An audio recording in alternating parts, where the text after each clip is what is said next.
नाज़रीन इकराम, एक मसला लेकर हाज़िर हुए हैं। किसी साहिब ने सवाल किया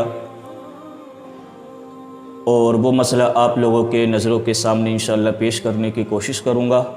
अगर आप वीडियो पर नए हैं तो चैनल को सब्सक्राइब करें ताकि हर आने वाली वीडियो आप तक सबसे पहले पहुँच जाए।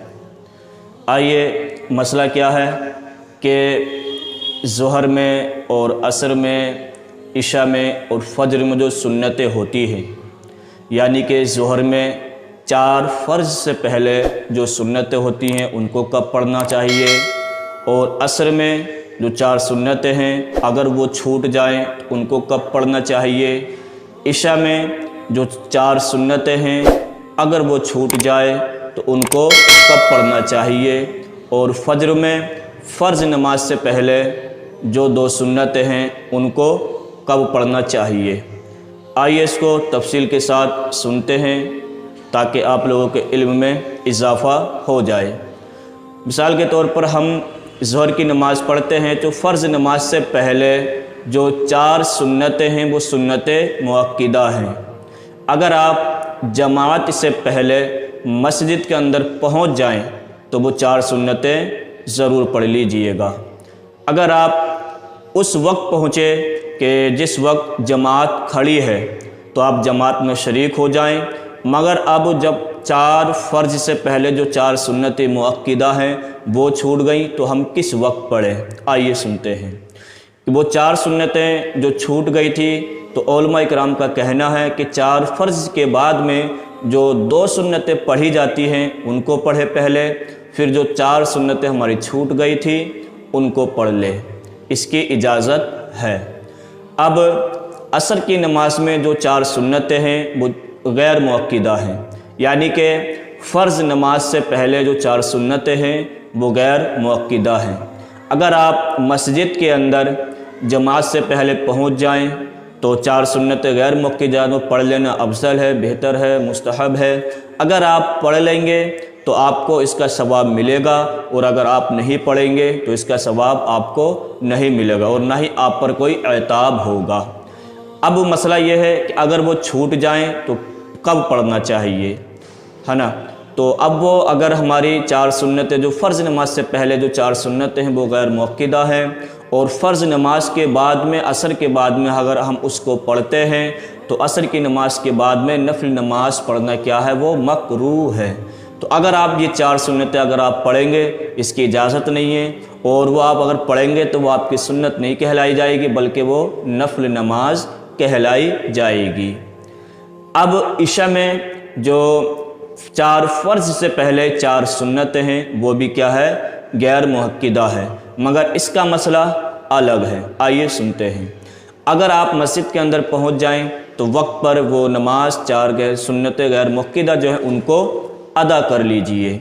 अगर अदा नहीं भी करेंगे तो आपकी इशा की नमाज क्या है, हो जाएगी, क्योंकि वो गैर मुअक्किदा पढ़ लेंगे तो आपको सवाब मिलेगा, और नहीं पढ़ेंगे तो उसका आप पर कोई एताब नहीं होगा।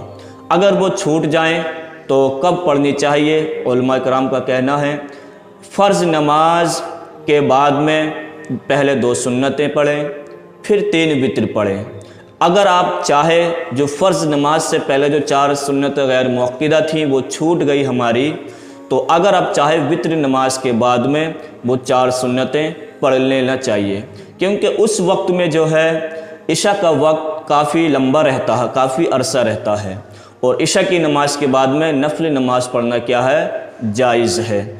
अगर आप वो 4 सुन्नतें जो फ़र्ज़ नमाज से पहले हमारी छूट गई थी, अगर हम उसको इशा के नमाज के बाद पढ़ेंगे तो वो अब आपकी सुन्नत नहीं कहलाएंगी, बल्कि वो आपको उसका सवाब मिलेगा, नफिल नमाज का सवाब आपके नामे अमाल में लिख दिया जाएगा, यानी कि नफिल नमाज का आपको सवाब मिलेगा। अब फ़र्ज़ नमाज में जो फजर की नमाज में फ़र्ज़ से पहले जो सुन्नतें मुअक्किदा हैं वो 2 सुन्नतें मुअक्किदा आई हैं। अगर आप उस वक्त पहुँचे कि जमात खड़ी है और आपको ये गुमान है अगर मैं 2 सुन्नतें अगर पढ़ता हूँ तो मेरी जमात क्या है, छूट जाएगी, निकल जाएगी, तो आप क्या है जमात में शरीक हो जाएं।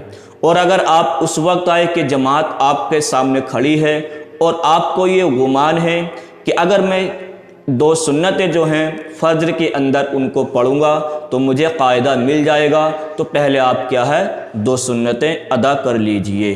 اور آپ کو اگر یہ گمان ہے کہ اگر میں 2 سنتیں پڑھتا ہوں تو میری جماعت کیا ہے فجر کی نکل جائے گی، تو آپ کیا ہے جماعت میں شریک ہو جائیں۔ اب ان کو کب پڑھنا چاہیے؟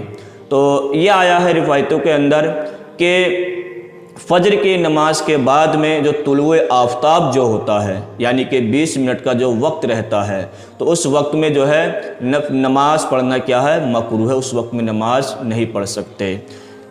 تو اس کو کب پڑھنا چاہیے؟ تو طلوع آفتاب سے، یعنی کہ جب سے طلوع آفتاب ہوتا ہے اس سے 20 منٹ نکلنے کے بعد میں آپ یہ سنتیں مؤکدہ جو فجر کی ہمیں چھوٹ گئی تھی ان کو آپ پڑھ سکتے ہیں۔ اور جب تک پڑھ سکتے ہیں، کب تک ہے اس کا ٹائم؟ جب تک زوال کا وقت نہیں آ جاتا ہے، جب تک آپ کسی وقت اس کو فجر کی نماز کے بعد میں طلوع آفتاب کے 20 منٹ کے بعد میں کسی بھی وقت آپ اس کو پڑھ سکتے ہیں، کیونکہ فجر طلوع آفتاب سے ظہر کا وقت میں کم سے کم 4-5 گھنٹے کا وقت مل جاتا ہے، تو آپ کسی بھی وقت میں اس کو پڑھ سکتے ہیں۔ مجھے امید ہے کہ آپ لوگوں کے یہ سامنے یہ مسئلہ جو رکھا گیا آپ کے سمجھ میں آ گیا ہوگا۔ اگر نہیں آیا ہے تو آپ کمنٹ باکس میں لکھ کر آپ سوال کر سکتے ہیں۔